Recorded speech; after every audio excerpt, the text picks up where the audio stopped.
দর্শক, একুশে টেলিভিশনের নিয়মিত আয়োজন ফ্যাক্ট চেকে আপনাদের সবাইকে স্বাগত জানাচ্ছি। আমি হারুন রশিদ। এর মধ্যে অনেক কিছু ঘটনা ঘটে গেল। তারেক রহমান সাহেব দেশে ফিরে এসছেন। রাজনৈতিক জোটগুলো নির্বাচনমুখী হচ্ছে, নানা জোট গঠন হচ্ছে। কেউ আবার দল বিলুপ্ত করে অন্য দলে, বিশেষ করে বিএনপিতে যোগ দিচ্ছে। খুব জমজমাট একটি অবস্থা আমার কাছে মনে হচ্ছে। এবং সব মিলিয়ে আজকের সর্বশেষ খবর হলো জামায়াত জোটে যোগ দিয়েছে এনসিপি, জেএসডি, এলডিপি। আমরা এ বিষয় নিয়েই কথা বলবো। আবার রাজনৈতিক দল বিলুপ্ত করে কেউ পদত্যাগ করে বিএনপির ধানের শীষ নিয়ে নির্বাচন করছেন। এই জন্যই শিরোনাম হচ্ছে আজকে দল বদল না জার্সি বদল, এনসিপি কেন জামায়াতে। এ বিষয় নিয়ে কথা বলার জন্য আমার সঙ্গে রয়েছেন নীলোফার চৌধুরী মণি, তিনি স্বনির্ভর বিষয়ক সম্পাদক বিএনপি, সাবেক এমপিও তিনি। রয়েছেন ববি হাজ্জাজ। কি নামে পরিচয় দেবো? আপনি কি সাবেক চেয়ারম্যান এনডিএম না বিএনপি নেতা? আমি কোন পরিচয় আপনাকে পরিচয় দেবো? আপনি বলতেই পারেন সাবেক চেয়ারম্যান এনডিএম, আপনি বলতেই পারেন ঢাকা 13 আসনে ধানের শীষের আপনার নির্বাচন, আপনার কি বলে নাম? ওকে, দ্যাটস রাইট। সাবেক চেয়ারম্যান এনডিএম, ধানের শীষের প্রতীকে তিনি নির্বাচন করছেন ঢাকা 13 আসন থেকে। তো এই দুইজনের সঙ্গে আমরা এই বিষয় নিয়ে আলাপ করবো। আমরা একদমই শুরুতে সর্বশেষ ঘটনা নিয়ে একটু চেক করে দেখতে চাই। আমার জামায়াতের আমিরের বক্তব্যটা দেখি যে কিভাবে এনসিপি যোগ হলো, তারপরে আবার এনসিপির বক্তব্যটাও দেখব। এতদিন ধরে 8টি দল একসাথে আমরা কাজ করে আসছিলাম। এই দলগুলোর সকলেই এখানে উপস্থিত আছেন প্রতিনিধিরা। তার সাথে আলহামদুলিল্লাহ আজকে আরো 2টি দল আমাদের সাথে সম্পৃক্ত হয়েছে। জনাব কর্নেল অলি আহমদ বীর বিক্রমের নেতৃত্বে এলডিপি এবং এনসিপি। আমরা একটু এনসিপিটা শুনতে চাই, শুনেই আমরা আসলে যাব আলোচনায়। এই নির্বাচন সুষ্ঠুভাবে সম্পন্ন করার জন্য, প্রতিযোগিতা পূর্ণ করার জন্য এবং যাতে আধিপত্যবাদী কোনো শক্তি আমাদের এই গণঅভ্যুত্থান পরবর্তী অগ্রযাত্রাকে ঠেকাতে না পারে, সেজন্য আমাদের বৃহত্তর ঐক্য প্রয়োজন। সেই তাগিদ থেকেই আমরা জামাতে ইসলামী এবং তাদের যে সমমনা 8 দল রয়েছে তাদের সাথে আমরা কথা বলেছি এবং তাদের যে নির্বাচনী সমঝোতা, জাতীয় নাগরিক পার্টি এনসিপি, সেই নির্বাচনী সমঝোতায় সম্মত হয়েছে। উনিও ক্লিয়ার করেছেন সমঝোতা যে হয়েছে এবং তারা একটি নির্বাচনী জোট করেছেন। তো নীলোফার চৌধুরী মণি, আমি একদম সরাসরি আপনাকে প্রশ্ন করতে চাই। জামায়াত তো একটা গ্র্যান্ড সাকসেস। বীর বিক্রম, মুক্তিযোদ্ধা অলি আহমেদের দলকে তারা যুক্ত করতে পেরেছেন। এলডিপি, এনসিপি, যারা হচ্ছে আমরা যদি বলি যে যেভাবে বিতর্ক করুক 24-এর গণঅভ্যুত্থানের শীর্ষ সেনা, তারা জামায়াতের সঙ্গে যুক্ত হয়েছেন। জামায়াতের জোট, নির্বাচনী সমঝোতা যেভাবেই বলুন, জেএসডি ধরেন। তো এভাবে বিএনপি তো এখানে কি পারলো? এখানে তো জামায়াত অনেক এগিয়ে গেল এবং এটা তো গ্র্যান্ড সাকসেস। কি বলবেন আপনি? আপনাকে ধন্যবাদ। যারা শুনছেন আমার শুভেচ্ছা, আমার সহ আলোচককে শুভেচ্ছা। দেখেন, নির্বাচনী এটা এক ধরনের, এটা একটা বিউটি আমি বলবো। এখন আপনি কি করবেন? কেউ বলে না, গ্রামে বলে যে কেউ মদ বেচে দুধ খায়, কেউ দুধ বেচে মদ খায়। আপনি কোনটায় যাবেন এটা ইটস আপ টু ইউ। তো সবাই সবার হিসাবে পাকা। হিসাব করে যদি এই ঘটনাগুলো ঘটতো না, যদি আপনার আরপিওতে যে ঘটনাটা ঘটেছে, আপনার যে এইবার যারা নির্বাচনে যাদের নিবন্ধন আছে, যে মার্কায় নিবন্ধন, সেই মার্কায় ইলেকশন করতে হবে। আমাকে সরাসরি 2-1টা দল টকশোর করতে গিয়ে তো অনেকের সাথেই কথা হয়, দেখা হয়। তো সেইখানে বলেছে 2-1টা দলের প্রধানরা যে বিএনপির সাথেই ছিলাম, থাকতাম, যেতাম যদি বিএনপির ধানের শীষ মার্কাটা থাকতো। যেহেতু ধানের শীষ মার্কাটা নাই, বিএনপির যদি বিদ্রোহী প্রার্থী দাঁড়ান, সেখানে ধানের শীষের প্রার্থীরা মানে সমর্থকরা এই মার্কায় ভোট না দিয়ে হয়তো ওই বিদ্রোহী প্রার্থীকে দিবে, যদি মার্কারে নাও দেয় আমাদের দিবে না। তো সেই জায়গায় আমি বলতে চাই যে তারা তাদের হিসাবটা বুঝেছে। হিসাব বুঝে হয়তো বিকল্প আর কোনো রাস্তা যখন না থাকে তখন মানুষ একটা কাজ করে। এটাই হয়েছে। আমি এইখানে দোষ দেখছি না এই কারণে যে ওই যে বলে না একটা কথা, হাসরের ময়দানে আম্বিয়ার মায়ের কেউ চেনে না। মানে এইখানে এটা হাসরের ময়দানের মতো হয়ে গেছে, এইখানে সব একাকার। এই একাকারের মধ্যে কে কোথায় গেল তার হিসাবে বেহেস্তে যাওয়ার জন্য, পাশ করার জন্য যে যেটাকে বুঝে সে সেটাকেই বেছে নিয়েছে। তো এখন বেছে নেওয়ার জন্য আমরা নির্বাচন পর্যন্ত অপেক্ষা করতে পারি। এইখানে আর কোনো স্বাধীনতার 54 বছর পরে হয়তো বা অনেকেই চিন্তা করেছে আর কোনো বাদবিচার থাকা উচিত না। তাই উচিত না বলেই আপনার স্বাধীনতার সেই 71-এ যিনি গর্জে উঠেছিলেন তিনি এবং 24-এ যারা গর্জে উঠেছিলেন তিনারা সবাই মিলে একাকার হয়েছে। আমি এখানে তো আর অন্য কি বলতে পারি বলেন? না তো আপনি বলছিলেন যে বাদবিচার চলে গেছে, বাদবিচার কি করার দরকার ছিল? মানে আসলেই কি প্রয়োজন আছে কোনো? এটা এনভায়রনমেন্ট অনেক কিছু বলে। আমরা যে এনভায়রনমেন্টে বাস করছি, আপনি পক্ষে গেলেও দোষ, বিপক্ষে গেলেও দোষ। আপনাকে মাঝামাঝি দাঁড়িয়ে থাকতে হবে, নইলে মুখ বন্ধ করে থাকতে হবে। গণতন্ত্র যখন মুখ বন্ধ করার নমুনা হয়ে যায় তখন মুখ বন্ধ করাই বাঞ্ছনীয়। আইদার আপনাকে জেল জুলুম হুলিয়া খাটতে হবে। যে কথার জন্য, যে কথা বলতে না পারার জন্য হাসিনাকে কঠিনভাবে বিদায় নিতে হয়েছে, সেই কথা কি এখন কি মুক্ত কথা আমি বা আপনি বা অন্য কেউ বলতে পারে ওইভাবে? আজকে দেখলাম যে বিএনপির 2 নেতার বিরুদ্ধে মামলা হয়েছে। আমি একটু অবাক হলাম, আপনার এখানে এসেই দেখলাম আমাদের ওয়াহিদুজ্জামানের বিরুদ্ধে মামলা করেছে কে? আমাদের এক সময়ের আমাদের খুব কাছের মাহমুদুর রহমান সাহেব। তো এই জায়গাটায় এই কে কতটা কথা বন্ধ রাখবে, মুখ কতটা বন্ধ রাখবে, সেটার জন্য যখন মামলা মোকদ্দমা হয়ে যাচ্ছে, সেইখানে আপনার কিছুদিন আমরা তাকিয়ে না হয় দেখি, আর কি বলবো। ববি হাজ্জাজ, আমি আপনার প্রসঙ্গে পরে আসবো, আমি এটা নিয়ে কথা বলতে চাই। আমি আবার প্রশ্ন করি, আসলে জামায়াত কি কে নির্বাচনে জিতবে হারবে সেটা বড় প্রশ্ন এখন আমি তুলছি না। তুলছি যে এলডিপি, অলি আহমেদ সাহেবের এলডিপি, তরুণ তুর্কিদের দল, যারা 24-এর গণঅভ্যুত্থানে একদম সামনের সারি, তারা জামায়াত ইসলামের সঙ্গে, এবং জামায়াত ইসলাম বলছেন আজকে আমির যে আমরা দীর্ঘদিন ধরে একসঙ্গে কাজ করছি। তাহলে বিএনপি করে সেটা কি? আপনাকে অসংখ্য ধন্যবাদ। আমার বিজ্ঞ সমালোচক সহ 21-এর সকল দর্শককে আমার সালাম এবং শুভেচ্ছা। ফার্স্ট অ্যান্ড ফরমোস্ট জিনিসটা আসলে এই এনসিপি তরুণ টার্কদের দল নিশ্চয়ই, বাট 24-এ গণ আন্দোলন অনেকে মিলে করেছে, একা হয়নি। সো ওই জায়গাটা আমরা না যাই। অবভিয়াসলি অলি আহমেদ সাহেব অনেক প্রবীণ রাজনৈতিক নেতা এবং বীর মুক্তিযোদ্ধা। শুধু বীর মুক্তিযোদ্ধা না, মানে শহীদ প্রেসিডেন্ট জিয়াউর রহমান যখন স্বাধীনতার ডাক দেন, প্রথম ওনার সাথে দাঁড়িয়ে যে 2-3 জন ব্যক্তি ছিলেন তার ভেতরে অলি আহমেদ সাহেব। সো উনি বাংলাদেশের ইতিহাসে, বাংলাদেশের মুক্তিযুদ্ধের ইতিহাসে কিংবদন্তি। এখন রাজনৈতিকভাবে উনি কেন এই দুটো দল জামাতের সাথে গেলে, এটা তাদের রাজনৈতিক ইকুয়েশন। এখানে আসলে তারাই আলোচনা করতে পারে। হ্যাঁ, আমার কাছে যদি জিজ্ঞেস করেন, আমি মনে করি হয়তো আমরা সবাই একসাথে ছিলাম, মানে আমি এলডিপির কথা বলছি, আমরা সবাই একসাথে ছিলাম। সেই জায়গা থেকে আমরা অনেকে, এবং আপনি এই যে ছবিটা দেখালেন শফিক ভাই, ডক্টর শফিক যখন কথা বলছিলেন, এক পাশে জালালউদ্দিন সাহেব, মানে মৌলানা জালালউদ্দিন, এক পাশে মৌলানা মামুনুল হক, দুজনেই বাংলাদেশ খেলাফত মজলিসের নেতা। আমরাও একসাথে ছিলাম যুগপৎ আন্দোলনে, আমরা সকলে একসাথে ছিলাম, জামাত রাদার ছিল না। সো ওই জায়গা থেকে হয়তো আমাদের নির্বাচনী দর কষাকষিটা এতটাই মুখ্য হয়ে গেল যে আমাদের কোয়ালিশন থেকে, যেমন মনে করেন এনসিপিও কিন্তু অনেক দিন আমাদের সাথে আলোচনা ছিল, মেইনলি বিএনপির সাথে আলোচনা ছিল, বাট এগেন জোটে যেহেতু আমরা সবাই একত্রিত, আমি শেষ হয়ে বলছি, আমাদের সাথে আলোচনা ছিল যে তারা আমাদের সাথে আসতে চায়। যে 30টা সিটের সাথে, আমি খবরের কাগজে যেটা পড়লাম, এখানে এনসিপির কারোর সাথে আমার কথা হয়নি, খবরের কাগজে যেটা পড়লাম, আমাদের 30টা সিটের এরকম কোনো একটা সমঝোতা বোধহয় হয়েছে। তো যে 30টা সিটের সমঝোতা জামাতের সাথে হয়েছে, এই 30টা সিটই কিন্তু বিএনপি বা আমাদের জোটের কাছ থেকেও তারা চেয়েছিল। এখন আমাদের জোট থেকে 30টা সিট দেয়া আর জামাতের 30টা সিট অফার করা দুটো এক জিনিস না।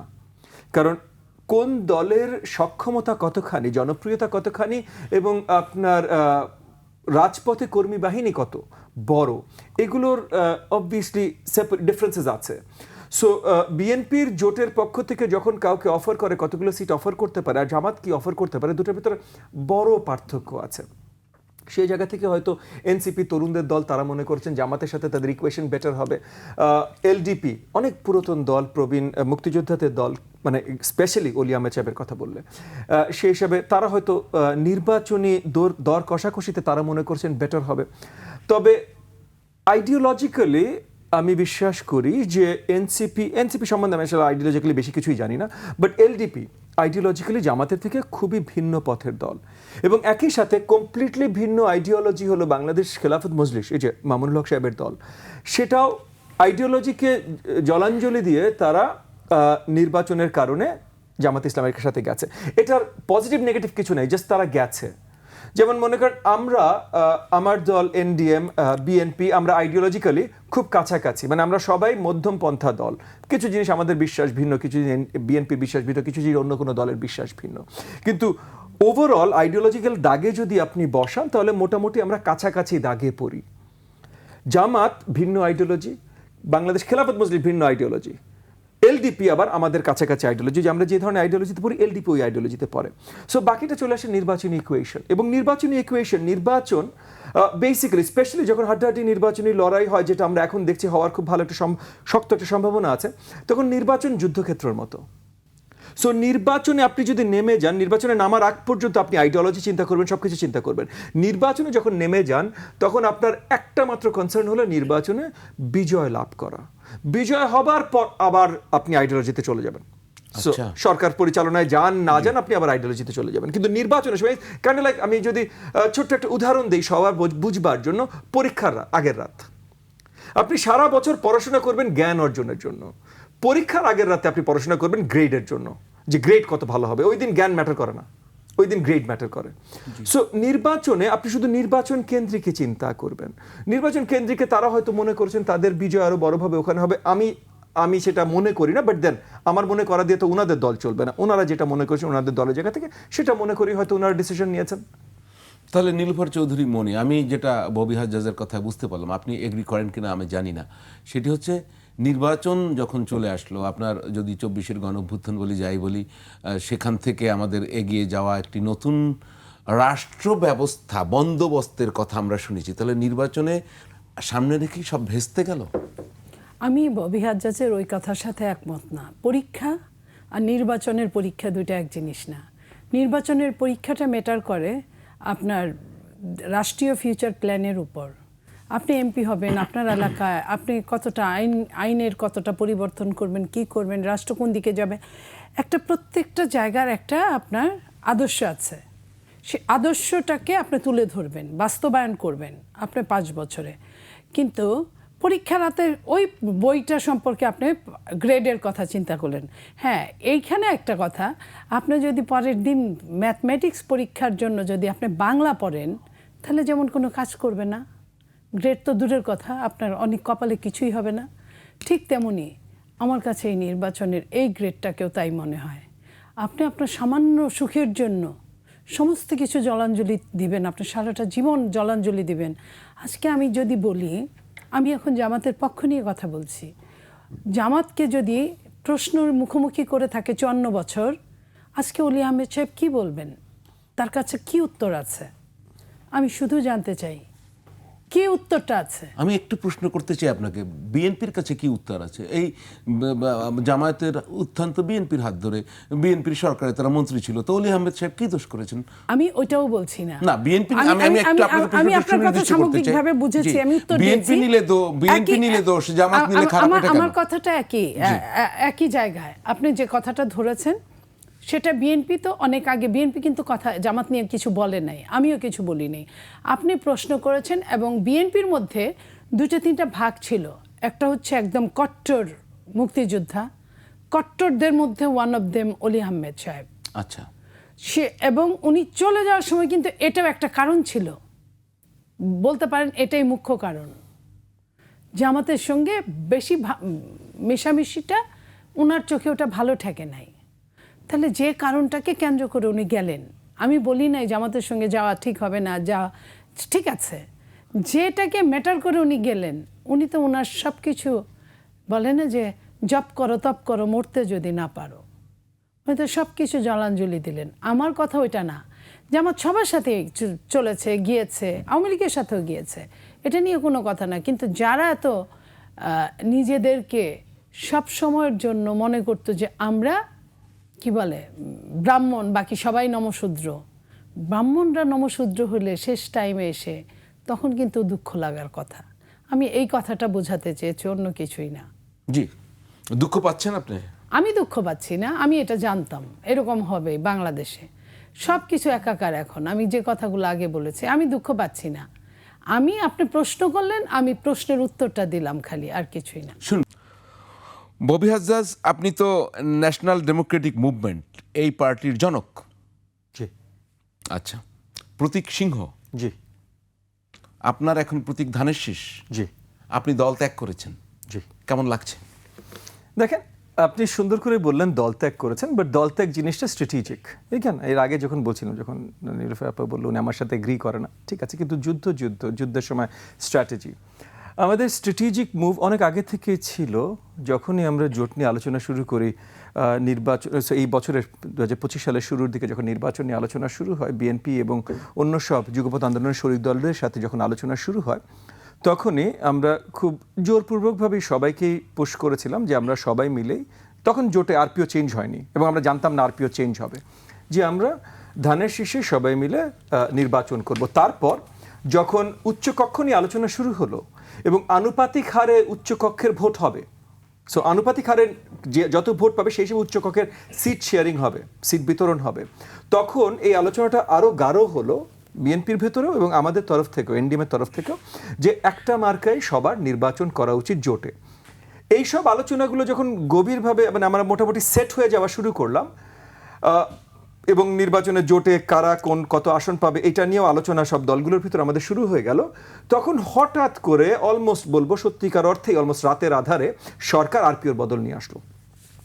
আরপিওর বদল নিয়ে এসে এমন একটা জায়গায় তৈরি করলো যেখানে আমরা সবাই কেউই প্রিপেয়ার্ড ছিলাম না। আমাদের মার্কা পরিচিতি 16 মাস ধরে যদি আমরা পরিচিত করাতাম আমাদের মার্কা, তাহলে একটা খেলা ছিল, আমরা সেটা করাইনি, চিন্তা করে আমরা জোটে যাচ্ছি। সেই জায়গা থেকে একটা জায়গায় আমাদেরকে মার্জিনালাইজ করার চেষ্টা, এবং এটা সরকারের পক্ষ থেকে এসছে, কেউ প্রেশার দিক না দিক, সরকার তো সরকারের কাজ করে, সরকারকে দায়ী করছেন, অবভিয়াসলি সরকারকে দায়ী করছে। সো সরকার এই আরপিওটা চেঞ্জ আনার মাধ্যমে ওই যে মার্কার একটা প্রবলেম তৈরি করে দিল, প্লাস উচ্চ কক্ষে ওই যে আনুপাতিক হারে যেটা হবে সেটাও আমরা জোট গঠন করলেও যেন সেটা সুবিধা আর একটু কম পাই, সেই জায়গাটা তৈরি করলো। তো তারপর একটা জায়গায় আমরা কোর্টের মাধ্যমেও চেষ্টা করেছি আরপিওটার এটা ওভারটার্ন করতে, কিন্তু আমরা পারিনি। সরকার যেহেতু এটা চায় সেটা আমরা করতে পারিনি, আমাদের প্রচেষ্টা ছিল।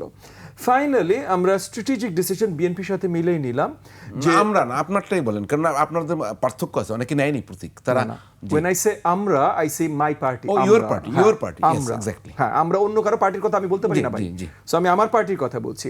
আমরা বিএনপির সাথে আলোচনা করলাম যে আমরা স্ট্র্যাটেজিক ভাবে কিভাবে যেতে পারি, এবং এই আলোচনার পর বিএনপির জায়গা থেকে এবং আমরা আমাদের জায়গা থেকে, আমি আমার পার্টির কথা বলছি, আমাদের জায়গা থেকে অন্য সব জোট সঙ্গীদের সাথেও আলোচনা করেছি যে তারাও যদি যান, আমরা সবাই একত্রিতভাবে যদি একই মুভটা করি, তাহলে আমরা শক্তভাবে জোটের জন্য এবং উচ্চ কক্ষের জন্য নিম্ন কক্ষেও আমরা আরো ভালো রেজাল্ট হয়তো আনতে পারতে পারি। গত 3 দিন আগেও জোটের আরো অনেক শরিক দলের নেতাদের সাথে আমার এই আঙ্গিকে আলোচনা হয়েছে, অনেকে এগ্রি করেছেন, অনেকে করেননি, কারা করেছেন কারা করেননি আমি নিজেও এখন জানি না, কারণ এখন আমি নিজের কাজে ব্যস্ত। আচ্ছা, আপাতত আমাদের এটা স্ট্র্যাটেজিক ডিসিশন যে ধানের শীষ মার্কায় যাবার জন্য, কারণ যদি সরকার গঠন হয়, ধানের শীষ মার্কা জয়ী হয়, সরকার গঠন হয়, সরকার কিন্তু আমরা একসাথেই গঠন করব, এবং সেই সরকারের আপনার কি বলার নাম, আমি একটু স্টাইল এন্ড স্ট্রাকচার একটা সরকারি হবে। আমরা একটু দেখি, ধানের শীষ নিয়ে আপনার ব্যাপক ক্যাম্পেইন চলছে, আমি একটু দেখতে পাবো, মানে বেশ জোয়ার উঠেছে। আমাদের 13 আসনের যে কর্মসূচি আমরা আজকে পালন করেছি সেটা হলো আমাদের ববি হাজ্জাদ ভাইকে আমাদের তারেক রহমান উনি ধানের শীষের প্রতীক দিয়েছেন, এবং আমাদের ম্যাডাম বেগম খালেদা জিয়া 3 বারের প্রধানমন্ত্রী, সে তার হাতকে আমরা শক্তিশালী করব, এবং এই আমরা দেখলাম যে আপনার ক্যাম্পেইনও শুরু হয়ে গেছে এবং তারা খুশি, আসলে যারা আপনার সমর্থক রয়েছেন তারা খুশি। কিন্তু আমার একটা প্রশ্ন, যে আমি আসবো মনিয়াপা আপনার কাছে, যে নাম্বার 1 আপনার কনফিডেন্স লেভেল কম কিনা?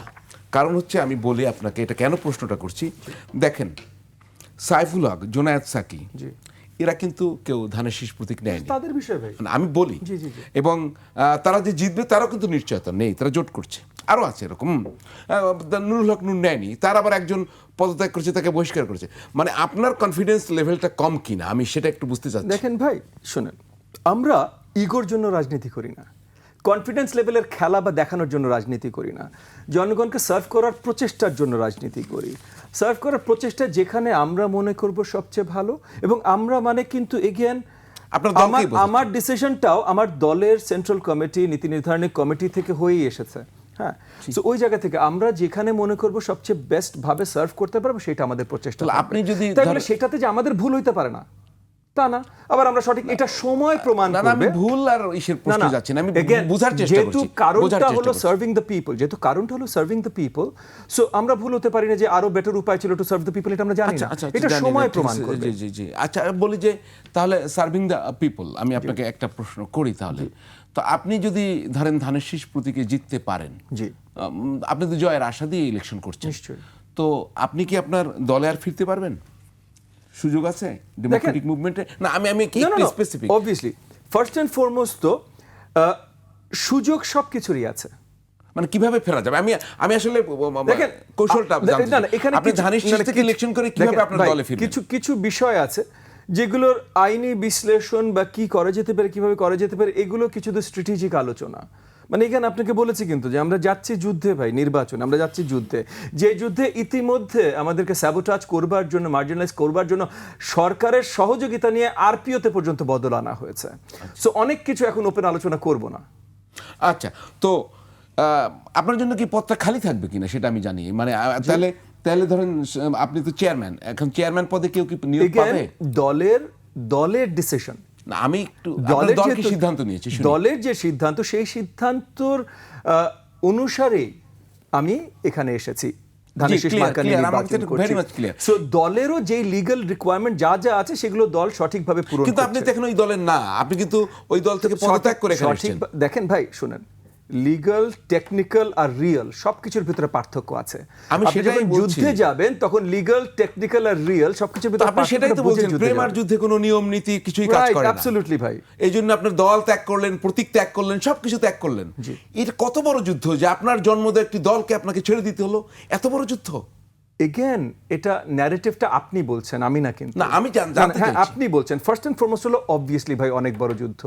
15 বছর আমরা ফ্যাসিবাদের বিরুদ্ধে, আমি পার্সোনালি তো 12 বছর ফ্যাসিবাদের বিরুদ্ধে আন্দোলন করেছি, ওনারা 15 বছর ফ্যাসিবাদের বিরুদ্ধে আন্দোলন করেছেন। এই আন্দোলনগুলো সোজা ছিল না। আচ্ছা, আপনারা অনেকে অনেক জায়গা থেকে যারা সম্পৃক্ত ছিলেন হয়তো এই ফ্যাসিস্ট গভর্নমেন্টের বিরুদ্ধে, এই আন্দোলনগুলো সোজা ছিল না। এটা যেন আরেকবার না করতে হয়, অন্য কোনো এক্সট্রিম ফোর্স, কোনো এক্সট্রিম ডানপন্থী বা কোনো এই ধরনের ফোর্স যেন বাংলাদেশের ক্ষমতায়নে না আসে, সরকার পরিচালনা বা ক্ষমতায়নে না আসে, এটা এক্সট্রিম গুরুত্বপূর্ণ একটা ফাইট। অ্যাটলিস্ট আমরা মনে করি ভাই, সেই জায়গা থেকে ভাই ভেরি মাচ ক্লিয়ার। মনিয়াপা, আপনি এখনো দল ত্যাগ করেননি এবং করবেন কিনা আমি জানিও না, যদিও একসময় এমপি ছিলেন, এবার মনোনয়ন পাননি, তাও আমি জানি। তাই বলে আপনি দল ছেড়ে চলে যাননি, দলেই আছেন। এখনো যায়নি। আচ্ছা, বিএনপি কি এতটাই দুর্বল যে যদি সব আসনে তার প্রার্থীদের দেয় তাহলে এক্সট্রিম ফোর্স চলে আসতো, অন্যদের এই জন্যই আনতে হলো? আপনার কি জানার কথা? দেখেন, এইখানে আমার কাছে মনে হয়েছে সোজা সাপটা যে বিএনপি অনেক দিন জোট করেছে তাদের সাথে। বিএনপির 31 দফা যদি আপনি জাস্টিফাই করেন, ওখানে কিন্তু বলা আছে এরকম যে আমরা সবাইকে নিয়ে একটা জাতীয় সরকার গঠন করতে চাই, সবাইকে, ছোট বড় দল, সব দলকে নিয়ে। বিএনপি মন থেকে এই কথাটা বলেছে, কিন্তু পরবর্তী এনভায়রনমেন্টটা এরকম ছিল না, যেটা ববি হাজ্জাজ বললেন। আমি আরও একই কথা, আরপিও যদি চেঞ্জ না হতো হয়তো এটা দরকারও তো পড়তো না, কারণই দরকার পড়তো না। একসময় তো জামাতও ধানের শীষ প্রতীক ইলেকশন করছে। এক সময় না, সর্বশেষ 18-তে ধানের শীষে বিএনপির লাস্ট নির্বাচনে করেছে। তো সেইখানে এই দলগুলোর কারোরই ছাড়তে হতো না দল। এখন যেহেতু আরপিওটা চেঞ্জ করেছে এবং সময়টা কিন্তু বড্ড অসময়, সবকিছু মিলে। হ্যাঁ, কিরকম অসময়? অসময় মানে এখন আমি তো মনে করি সুসময় একটি গণতন্ত্র। না, গণতন্ত্রকে নস্যাৎ করার জন্য আগে যে অবস্থাটা ছিল 15.5 বছর, একরকম অবস্থা ছিল, একটা সিরিয়াস একনায়কতান্ত্রিক ফ্যাসিস্ট ছিল। আর এখন যেটা হয়েছে, এখন কে কার আগে গিয়ে ওই ফলটা নিয়ে আসতে পারে, ওটার জন্য যে নোংরামো শুরু হয়েছে, সেই নোংরামোটার মধ্যে কোনটা পজিটিভ কোনটা নেগেটিভ সব একাকার হয়ে গেছে। আমি ওই জায়গা থেকে বলছি যে তাইলে যেহেতু বিএনপি বলছে আমরা জাতীয় সরকারের গঠন করতেই চাই এরকম, কিন্তু ওইটা ওইভাবে হয়ে উঠছে না। দেখা যাবে যে এই ছোট দলগুলো বিএনপির সাথে যখন একসাথে ইলেকশন করবে একজনও জিততে পারবে না। ফাইনালি বিএনপি এবং বিএনপির স্বতন্ত্র প্রার্থী কোথাও কোথাও জিতবে। তাহলে কি হবে আপনি বলেন? বাইরের সুরটা কিন্তু এরকমই আসবে, সুরটা যে এরকম তো আওয়ামী লীগের সময়ও ছিল, এইরকমই তো দেখতেছি। তো এই জন্য যারা এইখানে আসতে চাইছে অন্তত পক্ষে বলতে পারবে সে তো বিএনপি করতো না একটা সময়, বিএনপি সমমনা জোট ছিল, বিএনপির একসাথে আন্দোলনটা করেছিল। তো সেই জায়গা থেকে অন্তত পক্ষে বিএনপি বলতে পারবে যে ইলেকশনের একদিন আগেও সে বিএনপি করে নাই, সে তার ওই জায়গাটাকে, এই যে যুদ্ধের কথা বললেন উনি, যুদ্ধটাকে জয় করার জন্য সে এই কাজটা করেছে। তো এখন যখন অন্য কিছু ভাগাভাগি হবে, সরকার ভাগাভাগি হবে, তখন তারা সরকারের একটা অংশ হবে। সেই অংশ হিসেবে তো বিএনপি তাদের উদ্দেশ্যে এটা বলতেই পারে যে আমরা কিন্তু সবাইকে নিয়ে একটা জাতীয় পর্যায়ে আছি। আচ্ছা, তো এই জায়গাটা হতে পারে। এটা কখনোই হতো না যদি আরপিও চেঞ্জ না হতো। কালকে আমি এটুকু বলতে পারি। মনোনয়নপত্র সাবমিটের শেষ দিন। আমি ঠিক জানি না, এখনো ক্লিয়ার না যে জামায়াত জোটে যারা আছে সবাই দাঁড়িপাল্লা নিয়ে ইলেকশন করবে কি না। যদি সেটা না হয় তাহলে একটি নৈতিক প্রশ্ন কিন্তু উঠবে। জামায়াতের একটা পজিটিভনেস আছে এখানে। জামায়াতের রাজনীতিটা হচ্ছে নির্দেশিত রাজনীতি, একদম একটা ছকের মধ্যে থাকে। তারা যেটা বলে তাদের সিনিয়র লিডার সেটা শুনতে তারা A to Z বাধ্য। তো সেই জায়গায় জামাতের যে ভোটগুলো আছে, কোন জেলায় কোন থানায় কোন ইউনিয়নে কত ভোট আছে তাদের মুখস্থ। তারা যাকে দিতে বলবে, যে জোটের যে সঙ্গীদেরকে তারা মনোনয়ন দিবে, তারা যাকে দিতে বলবে জামাতের ভোটাররা চোখ বন্ধ করে সাপোর্টাররা বা তাদের সদস্যরা এই ভোটগুলা দিবে। যেটা হয়তো বিএনপি বড় দল, সেইভাবে বিএনপির ওইভাবে চেকিংয়ের ক্ষমতাটা নাই, এত বেশি বড় দল। বিদ্রোহীদের কিভাবে ঠেকাবে তাহলে? ধরেন আপনি যতই না ধানের শীষ প্রতীক দেন, তো এলাকার লোক তো জানে কে ধানের শীষের লোক আর কে না। তো এটা দিয়ে কি সমাধান হবে? না, বিদ্রোহীরা যে কিছু পাশ করবে না তা তো বলা যাচ্ছে না, অবশ্যই পাশ করবে। তখন দল ঠিক করবে তাদেরকে নিবে কি নিবে না, এবং পাশের আগে স্বতন্ত্র হিসেবে ইলেকশনের আগে সবগুলাকেই বহিষ্কার হতে হবে। একটি এটাও দলের এর সত্যি। চেয়ে তো আর কিছু করার নেই, খালি বহিষ্কারই করতে পারে। এছাড়া কি করার আছে জি না, আপনি এরপর বলেন? সুতরাং তো বিদ্রোহী যদি জিতে যায় এবং তখন মানে জিতবে, আপনি নিজেই বলছেন যে আপনি যেভাবেই প্রতীক জিততে দিয়ে পারে, আমি বলেছি জিততে জিততে পারে। পারে। হ্যাঁ, তো সেইখানে বিদ্রোহীদের পরবর্তীতে দল নিবে কিনা, কারণ আপনি নিজেদেরই তো বিদ্রোহী হননি, সন্তান। আপনার আমাদের পরিচিত আপনার সহকর্মীরা তো বিদ্রোহী হয়েছেন, হয়েছেন তো অলরেডি তো হয়েছে। আমাকে মনে করছে, আমি যেহেতু ছাত্র দল করা একটা মেয়ে, মনে করছে এটা মারলে কাটলে কিছু করলেই এটা কোথাও যাবে না, এই জন্য হয়তো বা দল মনে করছে যে এটারে যত রকম কষ্ট দেওয়া যায় সেটা দলের ব্যাপার, এখানে তো আর কিছুই বলার নাই। বলেন, আমি যাই নাই বা আমি মনোনয়ন ফর্মও কিনি নাই, কিনবো চিন্তা করছিলাম দু একটা টেলিভিশন জিজ্ঞেস করার পরে বলছিলাম কিনতে পারি হয়তো, কিন্তু আমি পরে চিন্তা করলাম যে আমি জানি না জামালপুর 5 আসনের আমার ভোটার যারা তারা দেখছেন কিনা, দেখলে আমি তাদের উদ্দেশ্যে বলতে চাই, আমি এটাই চিন্তা করেছি আরেক ধাক্কা সামলানো, যে পরে মনোনয়ন না পেলে নিজের সম্মান নিয়ে থাকলাম, এক নাম্বার জিনিস। 2 নাম্বার, আমি এত 15.5 বছর কষ্ট বিএনপি করেছে এবং সেই বিএনপির সাথে আরো 2 বছর যোগ দেন, 11 17.5 বছর কষ্ট করার পরে আরো 1.5 বছর যোগ দেন এইখানে, এই সরকার 18 19 বছর, এই 19 বছর কষ্ট করার পরে আমি বিএনপির নেতৃবৃন্দকে কষ্ট, আমার পক্ষ থেকে কষ্ট পাক, এটা আমি চাই। কিন্তু আপনি তো কষ্ট পাচ্ছেন নাকি? আমি কষ্ট পাচ্ছি, 2-1 কষ্ট পেলে কি আসে কষ্ট পেতে ভালোবাসেন? আমি কষ্ট পেতে ভালোবাসি। আমি কষ্ট পেতে ভালোবাসি না, কেউই কষ্ট পেতে ভালোবাসে না। পৃথিবীর নিয়মই এটা যে অনেক, দেখেন 200 বছর আন্দোলন করে ব্রিটিশ কলোনি থেকে এই ভারত বাংলাদেশ মুক্ত হয়েছিল, সেইখানে আপনি যদি হিসাব করেন তখন মানুষের জন্মের বয়স কম ছিল, গড় বয়স 50 বছর যদি আমি গড় বয়স ধরি, তখন 4টা বংশ চলে যাওয়ার পরে কিন্তু 5ম বংশের হাতে ক্ষমতা এসেছিল। তো আমি ধরে নিলাম যে আমি ওই প্রজাতির একজন, যে আমার হয়তো আল্লাহ আমাকে ওরকম কিছু দেয় নাই, আমি সব কিছু মনে করি ভাগ্যের উপর, যে আল্লাহ না চাইলে লাল কিছু জামা বেদনার গায়ে নীল, আপনার কি সেই অবস্থা এখন? না, আমি ওইটাও মনে করে পড়িনি। আমার কথা হচ্ছে, শোনেন, আমি কতটুকু কষ্ট সহ্য করতে পারি এটাও তো একটা ব্যাপার। আমি এই 17 বছর 19 বছর এই দলের জন্য কি করেছি, এবং তার আগে আপনার 90-এর গণ অভ্যুত্থানে আমি তখন খুব ছোট ছাত্রী, সেই তখন থেকে এখন পর্যন্ত কি করেছি, দল কতটা মনে রাখলো সেটা আমার নিয়ে কথা নাই, কিন্তু আমার ধারণা বাংলাদেশের মানুষরা এত অবিবেচক না, মানুষের ভালোবাসা আমার সাথে আছে। মানুষের 5টা মানুষ একসাথে কথা বলতে গেলে আপনারা যেমন বলেন আমাকে নিয়ে, এটা আছে। এটা আমি মনে করে, আমি এইটুকু মনে করে পেতে চাই, আমি সত্যিকার অর্থে মানুষের ভালোবাসা চেয়েছিলাম, আমি জবরদস্তি চাইনি। তো জবরদস্তির এই নির্বাচন হয়তো বা আমার জন্য না, আল্লাহ হয়তো আমার আগের কথাটাই শুনেছিল, যে আমি বলেছিলাম যে আল্লাহ, আমি যে কয়েক রাকাত নামাজ পড়তাম আগে, আমি এটা বলতাম যে আল্লাহ, 2টা মানুষ যদি আমাকে মন থেকে ভালোবাসে, আমি 2টা মানুষের ভালোবাসা চাই। কারণ আমি খুব কাছে থেকে সালাম তালুকদারের উত্থান, পরবর্তীতে তার পতন আমি খুব কাছে থেকে দেখেছি, যে যখন উনি মহাসচিব, লক্ষ লক্ষ লোক তাকে সালাম দেওয়ার জন্য আমরা রাস্তা পাই না। যখন 96 নির্বাচনে ফেল করার পরে ওনাকে মহাসচিব পদ ছেড়ে দিতে হলো, তখন দেখি ওনার সাথে যে হেঁটে যায় তারও গালি দেয়। মানে মনে হয়েছিল যে বিএনপি কেন ক্ষমতায় আসতে পারে না, এই লোকটাই দায়ী।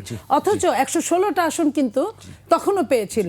তো আমি খুব কাছে থেকে দেখেছিলাম যে এই যে পদ পেলে সালাম আছে, পদ নাই সালাম নাই, আমি এরকম সালামের কাছে থাকতে চাই না। আমি 5জন 10জন মানুষ যখন বেশি সালাম দেয়, আমি তখন বেশি ভয় পাই যে এই মানুষগুলো 2 দিন পরেই আমার বিপক্ষে থাকবে, যখন আমার পদ থাকবে না। সো আল্লাহ যা করে সব মঙ্গলের জন্য করে, আমি বিশ্বাস করি। আপনি মানুষের ভালোবাসায় বেঁচে থাকুন। এই যে জোট তৈরি করা, দল তৈরি করা, নির্বাচনী ঐক্য তৈরি করা, নানা জোট তৈরি করা খুব স্বাভাবিক প্রক্রিয়া।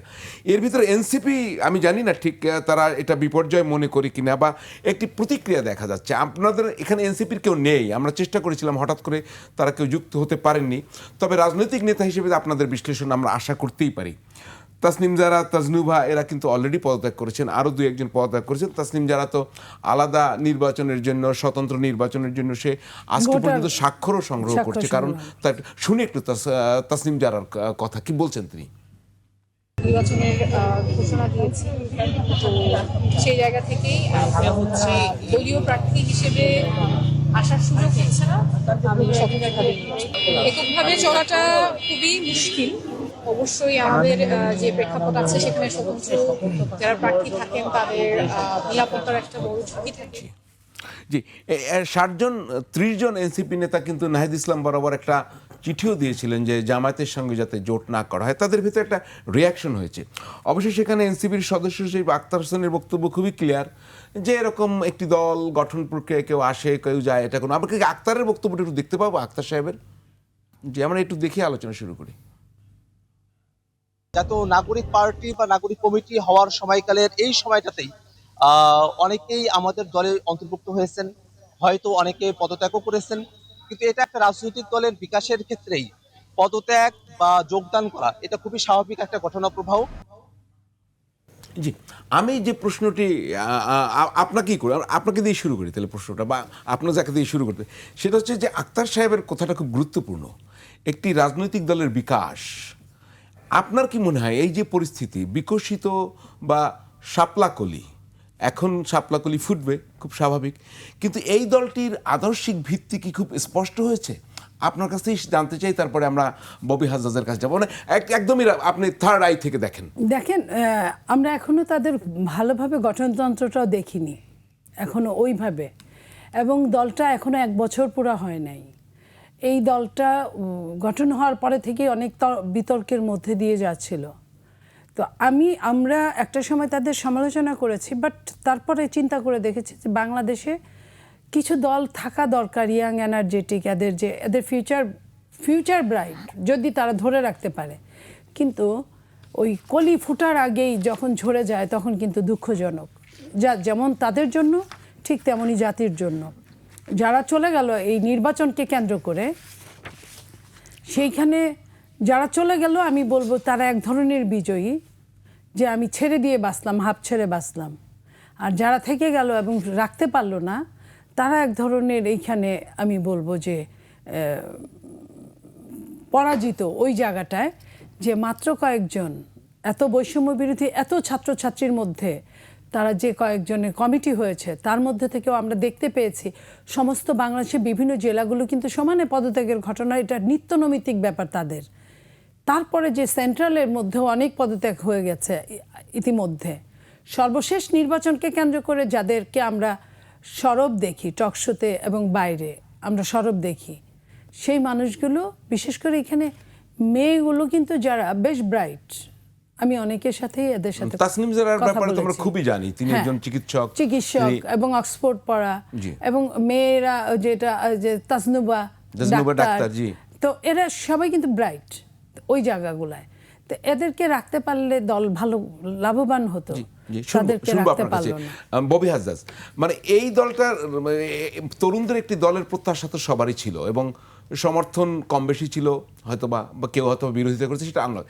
কিন্তু গঠন প্রক্রিয়ায় কোনো গলদ দেখছেন কিনা? কারণ হচ্ছে যে একটি তাদের ইউনিটির কোনো প্রবলেম আছে কিনা, কারণ এই জায়গায় তা খুব ডিভিশনটা খুব স্পষ্ট দেখা যাচ্ছে। কারণটা কি, মানে একটু আমি জানতে চাচ্ছি এখানে। এখানে দুটো জিনিস, এগেন তাদের দলের ভেতরে এক্স্যাক্টলি কি হয়েছে এটা তো আমি বলতে পারবো না, আমরা ভেতর থেকে দেখিনি। বাইরে থেকে যেটা মনে হয় সেখান থেকে বলছি, এত বছর মানে 1-1.5 দশক ধরে রাজনৈতিক দলের কর্মকাণ্ড, নিজে একটা রাজনৈতিক দল তৈরি করা, সেটার ভিতরে সেখান থেকে আর কি সেই আলোকে, সেই অভিজ্ঞতার আলোকে বলছি। দুটো জিনিস আমার কাছে মনে হচ্ছে এনসিপিতে আরেকটু ভালোভাবে থাকলে তাদের দলের জন্য ভালো হতো, এবং আগামীতে হয়তো যদি ভালোভাবে করতে পারে না ভালো হবে। একটা হলো তাদের আইডিওলজিটা পরিষ্কার করা।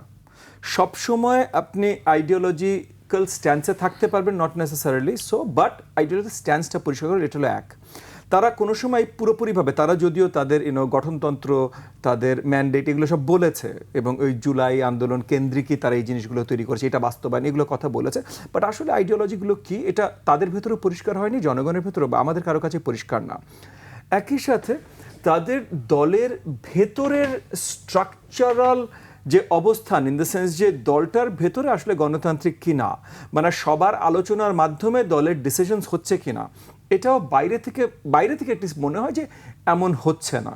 তো ওনারা বলছেন হচ্ছে আর কি। না মানে এগেন আমি যে বলছি বাইরে থেকে, আমি আপনাকে হ্যাঁ, ওই ইনফরমেশনটা মানে জানিয়ে ওনারা রাখলাম বলছেন, যে- আবার ওনারাই কিন্তু দেখেন 30 জন চিঠি দিচ্ছেন, এবং তাসনিম যারা যদি বলেন বা তাজনুবা যদি বলেন, মানে নারীরা যেটা, তারপরে যে সামান্তা শারমিন এবং বোধহয়, অন্যান্য নারীরা বিবৃতি দিয়েছেন হ্যাঁ, 3 জন। এরা আমি কিন্তু একটু বেশ তাদের নাম বলতে চাই একটু এই সময়, জি। যে সামান্তা শারমিন, জি। নুসরাত তাবাসসুম, জি। ডক্টর মাহমুদা মিতু, তারাও কিন্তু বিবৃতি দিয়েছেন। তারা একটা জি। অবস্থানে, যদিও তারা পদত্যাগ করেননি, জি। কিন্তু তাদের তো অবস্থান ওই ক্লিয়ার জায়গা করেছেন। থেকে আমি বলছি ছবিগুলো যে দেখাতে বলি এরা- ফাঁকি, জি। এরাও তো প্রমিনেন্ট মেম্বার্স, ঠিক না? এরা সবাই প্রমিনেন্ট, এবং মানে এদের আমরা অবদান অনেক মানে বেশি। এদের চেহারা আমরা চিনি, দ্য ভেরি ফ্যাক্ট এদের চেহারা আমরা চিনি, মানে এনসিপি তাদেরকে গুরুত্বপূর্ণ নেতা মনে করেন বলেই গণমাধ্যম এবং সব জায়গায় তাদেরকে এগিয়ে দিয়েছেন, এবং তার জন্য আমরা চিনি, রাইট? তো তারা যদি এই জিনিসটার সাথে দ্বিমত পোষণ করেন, তাহলে দলীয় ফোরামে কি এগুলো আলোচনা করার জায়গা যদি থেকে থাকতো, এগেন আমি আমার ধারণার কথা বলছি, যদি থেকে থাকতো তাহলে দলীয় ফোরামে হয়তো এই জিনিসগুলো আলোচনা মীমাংসিত হতো।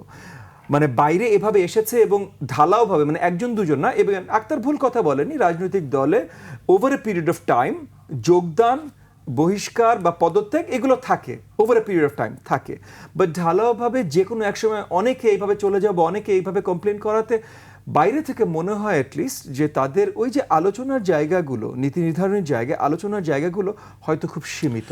এই প্রক্রিয়া কিন্তু মাহফুজ সাহেব কিন্তু যুক্ত হয়নি, যদি মাহফুজ সাহেব যুক্ত হননি, হয়নি। আবার exactly। আমরা জানি না ঠিক আসিফ মাহমুদ সজীব ভুঁইয়া উনি তো যুক্ত হবেন কিনা, কারণ এখন স্পষ্ট না, না। সে একবার অলরেডি বলেছে গণমাধ্যমের কাছে হবেন না, পরে হয় কিনা সেটা জানি না, বলেছেন। সুতরাং যে দুইজন উপদেষ্টা, 3 জন, এর ভিতরে নাহিদ ইসলাম আছেন এখানে, আর বাকি 2 জন কিন্তু নাই। তো আমার একটা জিনিস কেন মনে হয়, তারা কি, আপনার কাছে আসতে চাই মনিয়াপা, যে তারা কি বড় রাজনৈতিক দলের কৌশলগত দিকটা আয়ত্ত করে ফেলেছে? আদর্শিক জায়গাটা ক্লিয়ার না হলেও, যেমন বিএনপি ধরেন কখনো জামায়াতকে কাছে নেওয়া, কখনো দূরে রাখা, ওরা কি সেই কৌশলে, মানে বড় রাজনৈতিক দলগুলোর কাছ থেকে এই শিক্ষা তাদের, কি মনে হয় আপনার? আসলে মানে জামাত, দেখেন জামাত কিন্তু অলওয়েজই ফ্যাক্টর না হলে বিএনপি কেন নেবে? সুতরাং ওরা এখন জামাতের সঙ্গে গিয়েছে। বলে না যে চেয়ার মেকে মেন, তো চেয়ার ওদেরকে হয়তো এটা শিখিয়ে ফেলেছে, কারণ বড়দের চেয়ারে তারা বসছে, ওইখান থেকে এত উপর থেকে তারা নিচের দিকে তাকিয়ে অনেক কিছুই দেখেছে, বা অনেক কিছুই সংস্থা, বিভিন্ন গোয়েন্দা সংস্থার মাধ্যমে তারা অনেক কিছু জেনেছে। সেটার কারণে হতে পারে যে তাদের সাথে মিশতে গিয়েও তারা মিশতে পারে নাই, এটা একটা জিনিস।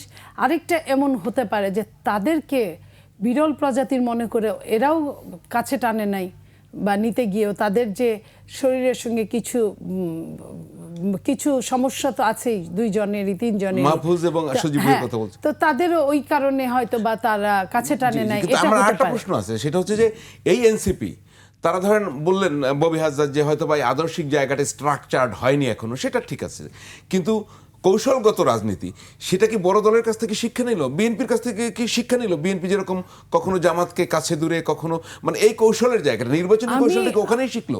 আমি অঘোষিতভাবে আমার মনে হয় তারা যত ছোট হোক তাদের কিছু পরামর্শদাতা আছে, সেই পরামর্শদাতাদের পরামর্শই তাদের যে ধরনের টেন্ডেন্সি এইখানে তারা ওইভাবে কাজে লাগাচ্ছে, বা এইখানে ভুলভ্রান্তি তাদের পরামর্শদাতারা কিন্তু আমরা যদি বুঝে না বুঝে থাকি, তাহলে তারা কিন্তু তাদের অতীতে কোনো রাজনৈতিক দলদের নেপথ্যে থেকেছেন, কিন্তু সরাসরি কোনো রাজনীতি ওইভাবে করেন নাই তারা। তো তাদের বুদ্ধি বিবেচনায় হতে পারে যে তারা কখনো আপ অ্যান্ড ডাউনের মধ্যেই পড়ে আছে। একদমই শেষ পর্যায়ে আমরা শেষ করব। ববি হাজরা যদি বলতে চান, তাদেরকে আসলে বলছিলেন পরামর্শদাতা, তাদেরকে কেউ নিয়ন্ত্রণ করছে? দেখেন, আমি প্রথম থেকে যেটা মনে করেছি যে সরকার পরিচালনা, মানে অন্তর্বর্তীকালীন সরকার পরিচালনায় কিছু ব্যক্তিবর্গ আছেন যারা হয়তো চেষ্টা করছেন নিয়ন্ত্রণ করতে, এবং তারা পরিষ্কারভাবে এনসিপির ক্ষমতায়নের পিছনে কাজ করেছেন। আর ক্ষমতায়নের পিছনে যদি কাজ করেন তাহলে নিজের কোনো উদ্দেশ্য নিশ্চয়ই থাকে, আর নিজের উদ্দেশ্য থাকা মানেই তো নিজের উদ্দেশ্য মতো করে পরিচালনা করতে চাইবেন। সেই জায়গাগুলো পরিষ্কার ছিল, এবং আমরা দেখেছি যে কিছু দূর ওই একটু আপনার ডানপন্থী চিন্তাধারার যে উপদেষ্টারা আছেন, যাদের সাথে হয়তো বাংলাদেশ জামাত ইসলামের অনেক জায়গায় চিন্তাধারা মিলে যায়, তাদের সাথে ওই যে এনসিপির কর্মকাণ্ড বা এনসিপিকে কোন জায়গাগুলোতে সহযোগিতা দিচ্ছে বা কী ধরনের উপদেশ দিচ্ছে, এগুলো আমরা অনেক সময় দেখেছি অনেক শক্তভাবে মিলে যাওয়া। সেই জায়গা থেকে অবভিয়াসলি অনেক প্রশ্ন জাগে। শেষ করব, তবুও তো শেষ হয় না। বিএনপির জন্য তো আপসেট, কারণ এই জোট গঠনে তো জামাতে গিয়ে নাকি একমত না, একদম সংক্ষেপে এক লাইন। আমি এই কথাটা মাঝে মাঝেই আগে বলতাম, শর্ট যতই বলেন অত শর্ট হবে না। এটা বলতাম এই কারণে যে যারা ওই সরকার বিরোধী আন্দোলনটা করেছে, নেপথ্যে কারো না কারো সহযোগিতা ছিল, সেখানে যাদের বড় সহযোগিতা ছিল ওরা কিন্তু তাদের সাথেই আছে। আমি মাঝে মাঝে A team B team C team বলতাম, তো এখন প্রমাণ হলো যে কাদের ক্ষমতা, ওইখানে যে ডিভাইডেশনটা হয়েছে তাদের মধ্যে কিন্তু বড় ভাগটাই কিন্তু যেতে পেরেছে, তাদের সাথে মিশতে পেরেছে বলেই কিন্তু অন্য ভাগটা বের হয়ে আসছে। সেইখানে আমি বলতে চাই যে এটা আগেরই হওয়ার ছিল। জি, আপনি বলতে চান কিছু? মানে দেখেন, জোট হবে, আমি ওটা প্রশ্নটা হচ্ছে যে বিএনপির জন্য আপসেট, কারণ এই তরুণ যারা নেতৃত্ব দিল তাদেরকে নিতে পারলো না, আপসেট কিনা আপনি একদম যদি? আমি আপসেটের কোনো কারণ দেখি না, কারণ আপসেট হওয়ার হলে মানে যেই জায়গা পর্যন্ত তারা না নিতে পারলে আপসেট হতেন, সেই জায়গা পর্যন্ত থাকলে তো নিয়েই নিতেন। আচ্ছা, তার মানে আপসেট হবেন না বলেই তো আর নেননি। ধন্যবাদ ববি হাজ্জাজ এখানে সময় দেওয়ার জন্য। ধন্যবাদ নীলুফার চৌধুরী, মণি, আপনাদেরকে অসংখ্য ধন্যবাদ। দর্শক, প্রতি রোববার রাত 10টায় ফ্যাক্ট চেক প্রচারিত হয়। আগামী রোববার পর্যন্ত রাত 10টা পর্যন্ত আপনাদের কাছ থেকে বিদায় নিচ্ছি। সবাই ভালো থাকবেন, শুভরাত্রি।